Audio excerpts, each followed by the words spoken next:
Henry Cejudo versus Merab. Who's going to win this fight? Well, let's take a look at their latest performances in which Henry Cejudo fought Dominic Cruz, in which Henry Cejudo landed many leg kicks in round 1. Consider that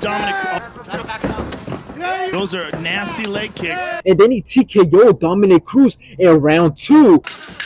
Oh, big knee from Cejudo. Oh, he's hurt bad. Fight back. That is it. After this, Henry Cejudo went on to fight Aljamain Sterling, in which both started off very fast in round 1. Both of the wrestling and grappling looked great throughout the whole fight, but Henry Cejudo ended up losing it by decision. And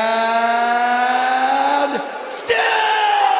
Now let's take a look at Merab's latest performances, in which he fought Jose Aldo, in which this was a very close fight. Both had their moments, but Merab ended up taking it by decision. After this, Merab went on to fight Peter Yan, in which Peter Yan landed some great shots throughout the whole entire fight, but Merab's wrestling and grappling was way too much for Peter Yan, in which Merab ended up taking it by decision. Merab, the Machine!